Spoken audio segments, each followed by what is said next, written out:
Better.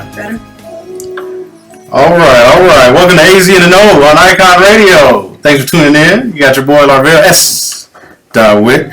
And you got your band Floyd. Floyd, what's going on? Hey, what's going on? This is your boy Floyd, AZ and the Know. All right, we here today. Thanks for tuning in. It's another Saturday, and we got so much to talk about. But first, we have some special guests. Yes. Who do we have in the studio today? We have Raymond and Annalyn with One and I. Can you please introduce yourselves? Absolutely. So Raymond and I are dynamic duo. We've been married for 22 years, but we are also, did I just say 22 years? 21 years. Oh, it's good to hear somebody else. But we have been through this journey of his kidney failure for the past 22 years. So we are the founders of One and Nine, a nonprofit organization with really on a mission to change the trajectory of kidney disease through awareness, prevention, and regenerative medicine. So we're living it, demonstrating, and showing people that they can be survivors. But really, if we can get ahead of this, if he would have known some of the things he knows now, 22, 23, 24 years ago, maybe he could have prevented some of it.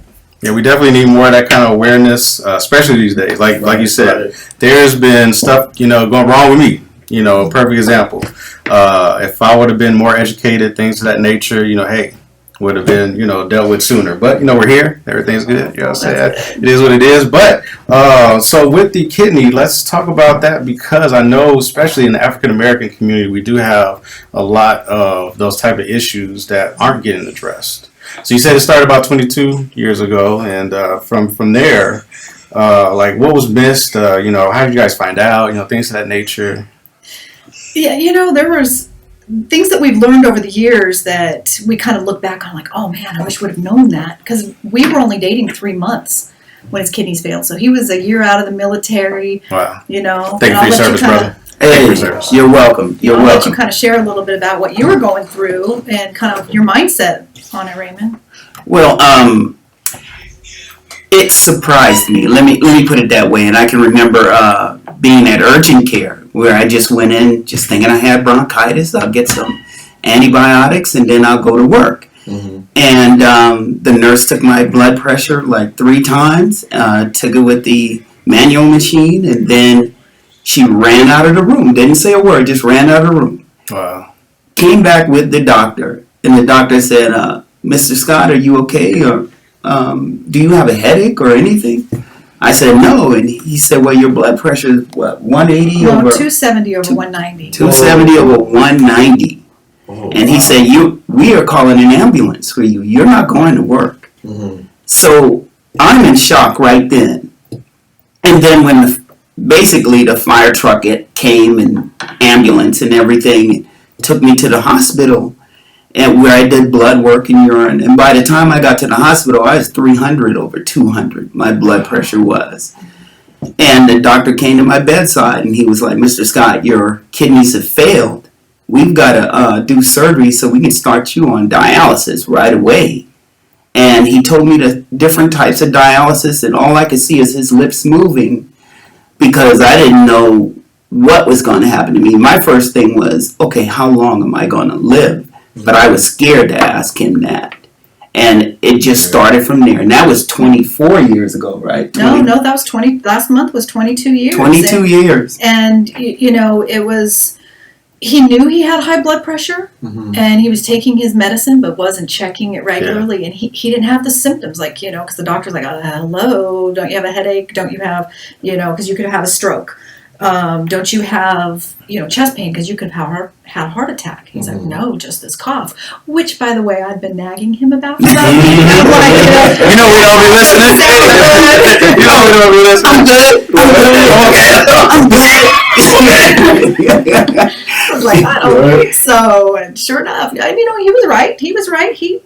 10th on the list, he had bronchitis. Mm-hmm. First was, kidney failure, congestive heart failure, all this, because he's flooding, his body's flooding, all his fluids around his heart. Mm-hmm. And, again, he didn't know those links that diabetes and high blood pressure are the two leading causes of kidney disease and kidney failure. And like you're saying, in the African American, community, that's really prevalent. Yes. So kidney disease translates over to about 3.5. You're 3.5 times more likely to get kidney disease than I am.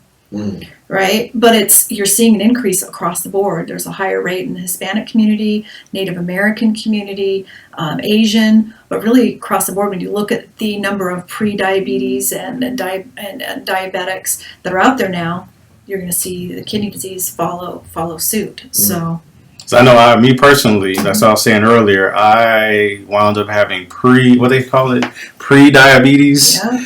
And I'm like, what is pre-diabetes? Either you have it or you don't. Right. What is this pre? So it was like, you have a real good chance of actually getting it if you don't, take care of yourself, things like that. I was, I see, I'm a big boy. But I was bigger. So I was overweight and not really working out, probably not eating right, things of that nature. That's Not probably, but yeah. what? But I had to get a lot of that in check. And then next thing you know, the pre-diabetes went away. I had high blood pressure. That went away. But, I had to work. Luckily, I was young enough where I caught it earlier. And to talk about that too, a lot of people don't realize that I'm 39. I'm telling my age. I'm 39. I actually had a heart attack when I was 32. Oh, wow. It was very mild. Very, very mild. Right. But enough to scare the bejesus out of me. So another thing, we need to check on top of, kidneys, just overall health. Overall health. Right. Like, we got to do it because I used to smoke cigarettes. I literally quit when I had the heart attack. They were like, well, that had nothing to do with you having, I don't want to die from anything. I mean, hey, I quit cold turkey. Absolutely. Quit smoking cigarettes. But it was definitely scary. So you guys out there listening, you hear what she's saying. You hear what we're saying. Go get checked. Go get checked. And what else? Like now that you have your organization, what do we have from that? And we've been busy. So we wrote a book, 1 in 9 Tribe. Awesome. Kidney Disease Warriors, Beating the Drum of Hope and Change. And bring that up a little bit over this Yeah, way. you wanna bring that Yes, so you can see it. There you go. So it's a compilation book, and we've been able to weave our story, throughout. We even have our children who wrote chapters and got to share from their perspective, and even some of the things they shared in the book kind of surprised us. They hadn't opened up like that before, and we've got other really important stories in there. Some that are very, very hopeful, and you get to hear things like, oh wow, we've talked to people that either have kidney disease or maybe in the field, and they're like, wow, I learned something new, and it's very eye-opening. So people don't need to pick it up just because they have a connection to kidney disease. People are going to pick that up and go, wow, okay, I learned something that might help them or help a family member or a friend, because 1 in 9 really, it comes from the statistic that 26 million Americans, or 1 in 9 adults, have kidney disease. Yeah. But get this, 90% don't even know it. So they're walking around no clue. And most of them, like Raymond, he was part of that 90%. He was part of that, group that crashed into dialysis. He was like, what do you mean? What is it? What's happening? What's going on? And we're seeing that more and more and more. And, unfortunately, it's no longer 1 in 9. It's now 37 million Americans, and now 1 in 7. And 1 in 3 Americans are at risk for having kidney disease in their lifetime. So we're not going to, 1 in 9 is already unacceptable. So we're not going to go change the name, right? And go, oh, now it's 1 in 7. Now it's 1 in 5. Now it's 1 in 3. No, we really are on this mission to change the trajectory. And so again, through the awareness, if you talk to, you could ask a 5-year-old what the pink ribbon stands for. They're going to know, right? Breast cancer. Right. You can ask most adults one fact about kidney disease. They'd be hard pressed to tell you. And that's really got to change. It kills more people each year than breast cancer or prostate cancer. And I'm sure just driving around, even not just here in Phoenix, but for folks that are in, we've traveled across the country. We're filming a documentary as well. Oh, nice. And so we traveled in a 37-foot or 35-foot RV across the country. By the way, doing his dialysis treatment 5 days a week on the RV with the 2 kids, with the videographer. It was There's stories behind that just by itself. But we got to meet people all across the country, and we're seeing similar stories. You know, that lack of awareness, and you know, it's impacting all types of communities everywhere. And so it's time to like kind of really ring that alarm. You know. See, my wife is very passionate about this. I mean, I'm the patient and I'm the one who's going through it, but family goes through it too. I mean, my kids know a lot more than some adults do. And her fire, man, I mean, that's what invigorates me and that's what gets me going. I'm like, okay, I got to do better. I got to be better. I got to do anything I can to be better so I can live longer. I mean, just a couple days ago, I turned 52. Doesn't look. I was about to say I know, right? 52 years old, man, and she's keeping me young. She's keeping me going, you know. And when you have family, and like my kids too, and in the book, they spoke about every time Daddy went to the hospital. Yeah. Both kids, actually. Both kids were like, you know, we didn't know if he was going to come home. So that even further pushed me to do better and be better. I even had a doctor. I went and see a nephrologist to check on my fistula. And he said, well, if it isn't the best dang I don't understand. dialysis. Hold on a second. He said, if it isn't the best dang dialysis patient I ever seen in Arizona. And a fistula basically it's a highway where the blood goes. Or the machine is hooked up. The needles are hooked up to my arm. Okay. So you can see here. Cannulation. So you can see here, just on his. And- Think of it like taking all, like when he says a super highway. So imagine all of these like arteries kind of coming together, so you get a much higher blood flow. Like if you were to touch it, you will feel like, and if you listen to it, you hear the swish, swish, swish, swish, because it has all this blood flow. But that is his lifeline. Wow. Yeah. That's what he has to stick himself every time he does dialysis. Notice I said he gets to stick himself. Not hook him up to the machine, but he has to cannulate himself, or put the needle. And that's one of the things I had to become accustomed to. You know, there are people who are afraid of needles, and I'm one of them. And I had to just get adjusted from that. But our big thing too is, you hear a lot. So right now, we're in the month of March, Yes. Kidney Disease Awareness Month, and there's a lot people hear about transplants, which is fabulous. We need that, but I'm thinking, what more can we do to talk to people about keeping their kidneys? Let's keep them healthy. They don't want to get to the point because, there's 5 stages of kidney disease. And I'll share with you, and I'm going to try and describe to your listening audience so they can visualize this. Yes. So if you imagine, okay, at the time, so now it's 37 million Americans, right? But so you look at the 5 stages. There's the first 4 you can kind of slow down and reverse. Stage 5 is kidney failure. You either need to go on dialysis or you need to have a transplant. So you're looking at, imagine a roller coaster. And you're starting at the baseline. That's like, you're kind of starting to go up just a little bit. Yes. Stage 1, halfway up. Stage 2. Now you're at the peak. Stage 3, okay, hold on, buckle up, right? You're coming down on the other side, halfway down, like stage 4. Stage 5 is failure, right? What's happening between stages 3 and 5? Yes. People are dying. If they make it to dialysis, they're survival. I'm telling you, that blew my mind. It was a huge paradigm shift for me. So why not try and get to people? There's so many people that are dying. Like, I'll see some of the warning signs or hear something. I'm like, I'll bet you they had kidneys too, something with that. But it's oftentimes not mentioned. Like, for example, even in our book, we pay tribute to Fife Dog from A Tribe Called Quest. And, now I'm 90s hip hop all the way. Nice. Come on. Don't let these glasses fall. But, he was known as the funky diabetic. He rhymed about it.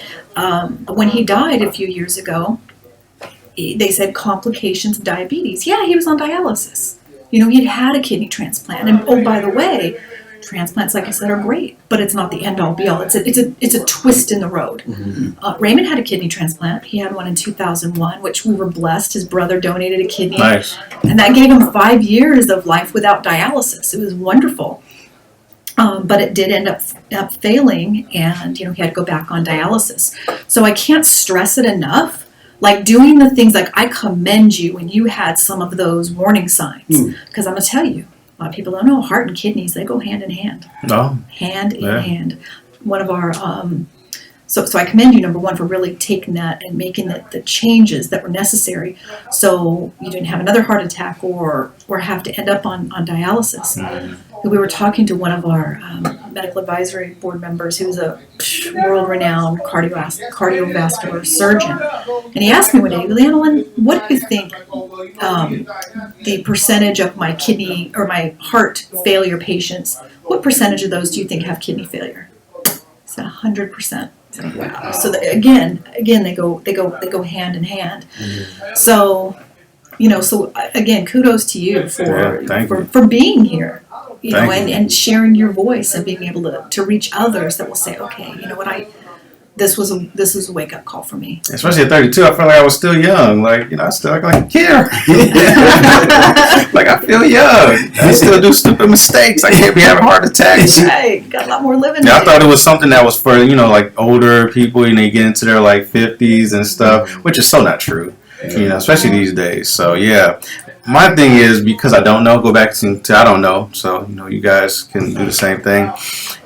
Kidney stones, does that has anything with this?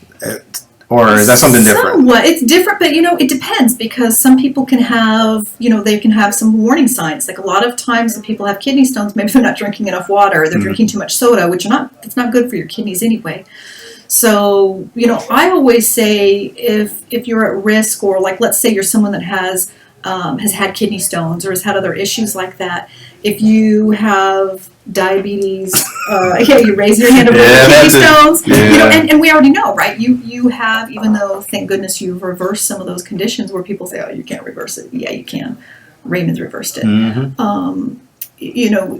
You took those steps, but you still should take a look. And I just recommend to everybody, if you're in a risk factor, if you're obese, you're at higher risk, if you have a family history of kidney disease or diabetes, or you have pre-diabetes, diabetes, high blood pressure, just go to your primary care physician when you go get your blood work. And, just ask specifically, can you, check my kidneys? Give me a baseline. Sonora Quest now is doing kidney profile, so you can even ask for that. You don't even have to go to your doctor. You can go and just, I think it's, don't quote me, but I think like around $30-ish to be able to go in and get that tested and get a baseline. $30, right? Just get that baseline and understand it. I would recommend, you go to National Kidney Foundation's website, look up GFR. Glomerular filtration rate.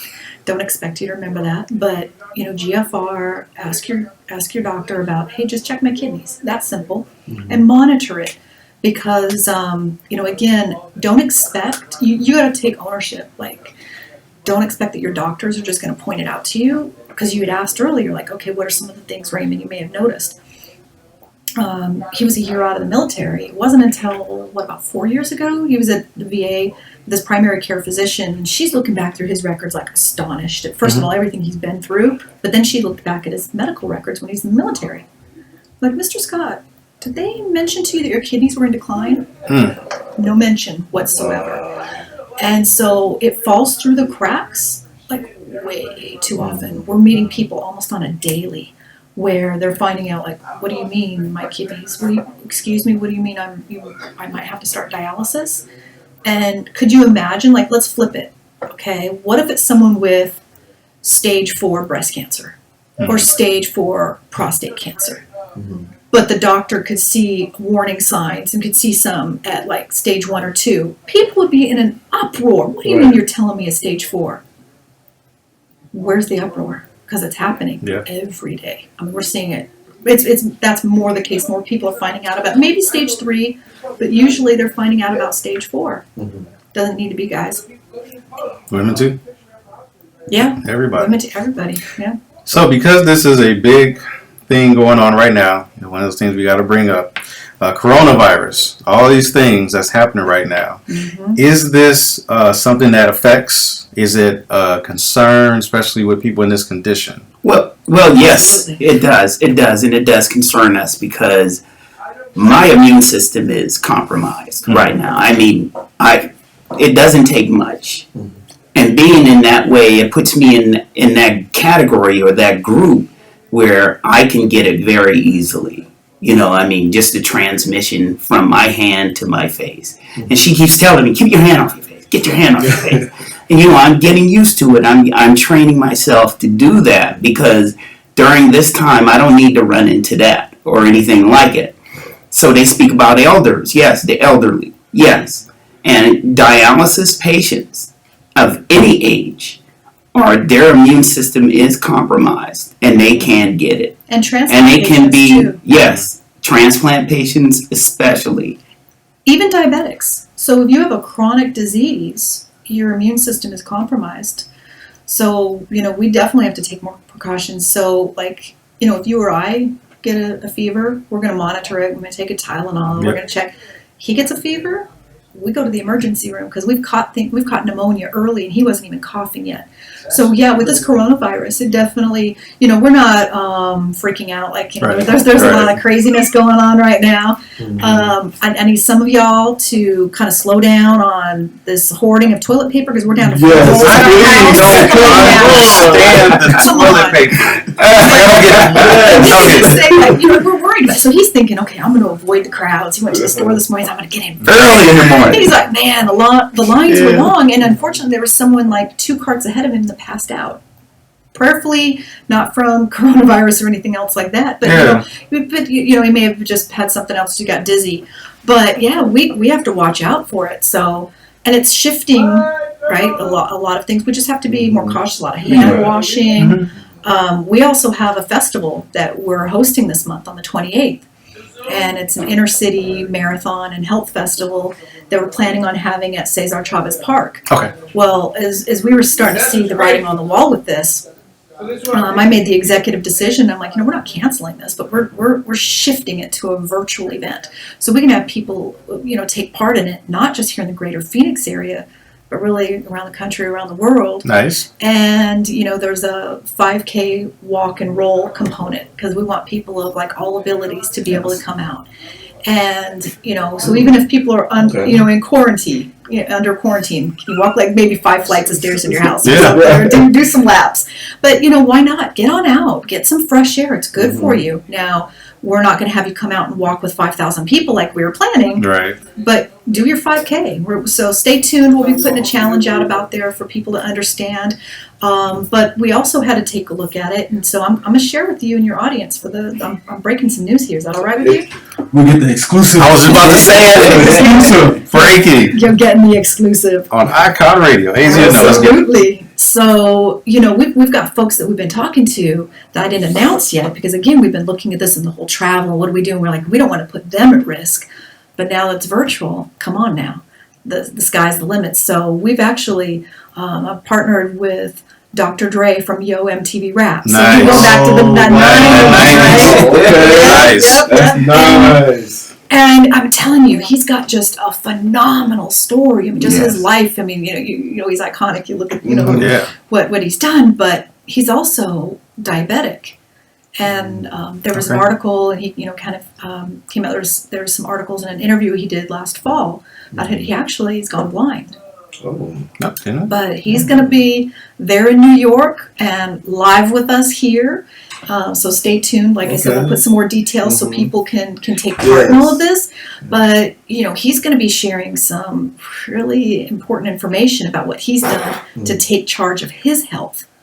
And man, I'll leave some of the thunder for him. But we were talking, and because my mind, when I saw the interview last fall, I'm thinking, man, okay, gosh, I bet you this is affecting his kidneys too. Because you look at the signs, he's had some weight issues, but he's been attacking that naturally too, not through weight loss surgery or anything. I'm gonna tell you, what he's done is astonishing. His kidneys are great.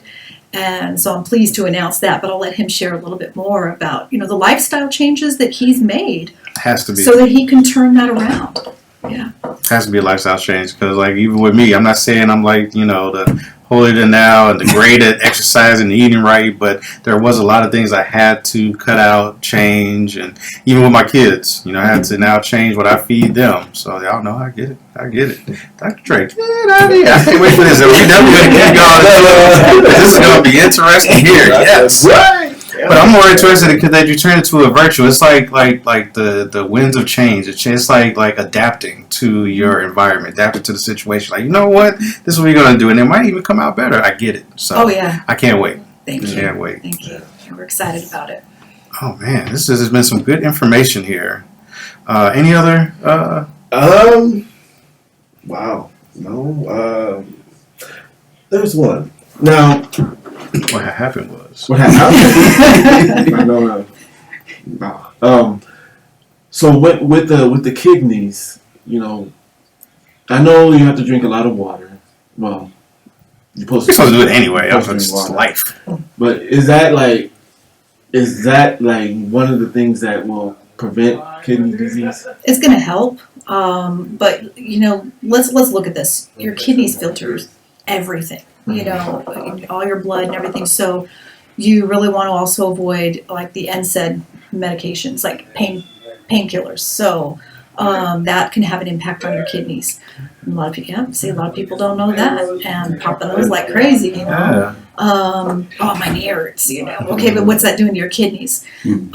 We've seen, well, first of all, cutting out like soda and a lot of sugary drinks. We think that's going to make a huge difference. Yeah. But also, what we've seen is like just getting away from the processed foods and doing something that's more plant-based, whole foods. We've seen and actually talked to some of the doctors even on our tour that put some of their patients on a vegan diet. And a couple of their patients like on the verge of having to start dialysis, and they were able to reverse it. We've seen it firsthand with people that we've been working with that, you know, were coming to us. I'm not a doctor, I'm not a nurse, but the things they were describing to me, I'm like, hello, why didn't your doctors catch this a year ago? Because I would have told you a year ago, this is your kidneys. And they didn't know, but they made some drastic changes on the verge of like, again, they were supposed to, one you'll probably hear about, we'll do some, they'll be included in this festival, but they were supposed to start dialysis last summer, and the changes that they've made, I'm like so proud of this person, just really turn it around. They're still not on dialysis, and I'm looking at like, you know, because it hasn't happened, you know, yet, and I was like, no, correct that, don't say yet, you know, keep doing the things you're doing, let's keep you off dialysis. You know, gentleman in his 40s, young family, you know, but we're seeing people in their 30s, we're seeing people in their 20s. And so you look at this fake food that's out there. That's really what it That's is. huge. 90% of our food these days pretty much is processed, made, plastics we're really eating. So okay, you know, that is a, how do we, like when you say you're eating better, things like that, when there's so many more options of bad food versus good food? Like, how hard really is that? I mean, it does take more planning, definitely, you know, and I think we, the people, we're going to drive the change, you know. We've got to put the demands out there. So if these convenient food, you know, food installations are going to help us out, if we don't go there, you know, they're going to shut down. So if we can start to drive that, like start giving us some healthier options, you know, we'll start to see other things pop up.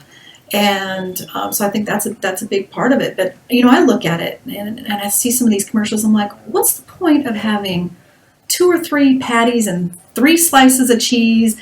And look what they're doing with some of this food. Baconator. Yeah. Quarter And pound cheese. a 2 for 1. And why is it less expensive than, you know, getting just the regular patty, you know? So now there is one doctor. He told his patients, you can eat anything you want, but you got to make them all from scratch. Oh wow! So you have to grind the flour for the pies, for the crust, for the cookies. You have to go out and plant the plants for your almonds, for your raisins. Make your raisins from the grapes. I mean, he was like, you can eat anything you want. Yeah. But you have to put forth the effort to make it yourself. And you cannot use anything store-bought. And you know, and here's the thing. So much of that fake food that's out there is addictive. And it's really not satisfying. You know, so I mean there's so many other, that's a whole other show about what, you know, is happening to our bodies, to society, because, you know, the way we're eating. But when you get good nutrition, you're not as hungry. You're not having to eat as much. So again, it comes back to like Raymond's saying, you grow it, or what can you do to kind of really plan ahead, and find the things that you start challenging yourself with foods that are good for you. And I guarantee, as you're feeling better, your taste buds are going to change too. You're not going to want those things that weren't contributing to your health before. Because I know I had recently decided, this is like January 1st actually, I had stopped eating meat. I'm not saying I'm a vegan or a vegetarian. Right. I just stopped eating meat. Okay. And so far, ever since then, I'm like, I don't know. Before, when I first started, when you eat meat, constantly eat meat all the time, that's what it is. You just got to go. That's the first thing, Jack in the Box, or going there and getting some boneless chicken, or stuff like that. Bone in. But no. But yeah, then the first week, I was just craving it, just wanting it. But then I was like, no, okay, I had to force myself not to do that. And then now I'm like, I'm good. So you changed, because I'm gonna tell you, I grew up in a family where if there's no meat, it's no meal. You gotta have meat in there. I mean, it could be a can of green beans, but you're gonna have bacon fat in there, right? You have to have something. There's gonna be some meat in there. Everything has meat in it, So, but I just had to change. And it was because of my family that I did change. I still, Thanksgiving, I whip up some sweet potato pie, and not from scratch. No, he makes it from Not scratch, everybody. just not the crust. Just Not the crust. But I make the sweet potato pie and, the carrot cake and all of that. But that's just once in a year, and the rest of the year I do pretty well. Awesome. Yeah. Awesome. Man. But you gotta have a sweet potato pie. Let's go back to the sweet potato pie. I ain't had no sweet potato pie in a minute. Come on by to Levine in November. We got you covered. Yes. No, I can't wait for this festival. That's going to be good. So when we get more detail, we'll definitely share it with our fans. Definitely glad that you guys came to talk with us today. Definitely some good information because we all need it, especially in the medical field. Right. Yes. Right. How can people reach you? Websites, things of that nature? Yeah, absolutely. So website 1in9kidneychallenge.com, and follow us on Facebook. In fact, that's the best thing. Same, 1 in 9 Kidney Challenge, and like us. That way you can get, again, you'll get some of the updates on what we're doing with this shift to the virtual world. So you can participate. We're gonna have some really fun challenges with this, and also our book 1 in 9 Tribe is available on Amazon. Make sure y'all go get it. Yes, please make sure you go up there and cop the book, 1 in 9 book. It's about the kidneys that everyone needs to know about. So go ahead and get that. All right. Well, thank you guys so much. We're going to go into our next segment. We definitely can't wait to have you guys come back.